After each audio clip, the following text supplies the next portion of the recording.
31, 32, 33 articulations sur le pied.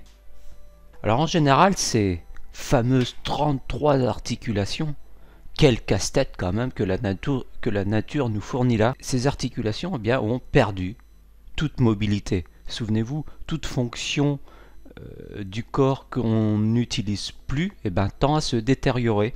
Et ce qui fait que eh bien, le pied est devenu en fait un genre une masse.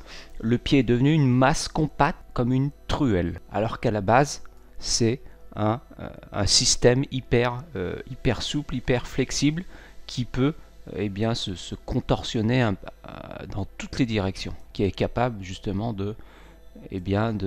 d'épouser toutes les aspérités de sol naturel dans la nature. Hein.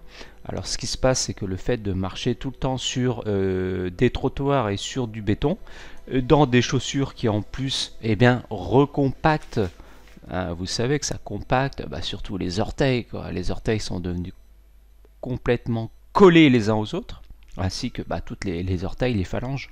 Donc on a toute cette partie, hein, eh bien, toutes ces articulations, tous ces os qui sont collés. Donc il faut savoir que par notre mode de vie, eh bien, le mouvement de notre pied provient à 80-90% de la cheville. Voilà. Donc toute la contrainte, en fait, toute la mobilité part de la cheville. Donc c'est assez embêtant parce qu'ici on a toute une masse qui est compacte et l'objectif eh bien, c'est d'aller redonner de la mobilité eh bien, à toutes ces articulations qui sont endormies. Alors voyez un pied comme un sol sur lequel vous devez passer l'aspirateur.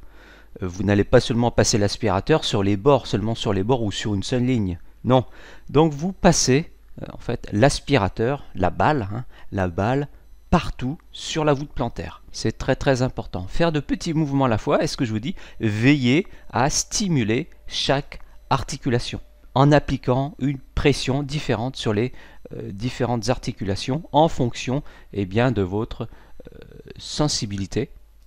Vous voyez, donc avec une balle plus petite, eh bien, vous aurez un effet beaucoup plus douloureux, je pense, sur ces articulations. Et si vous prenez une balle plus grosse, eh bien, vous aurez moins de douleur. Donc c'est vraiment ce massage qu'on retrouve si on marchait dans des sentiers naturels. Si on marchait pieds nus ou avec des chaussures un peu minimalistes, le but c'est pas d'aller...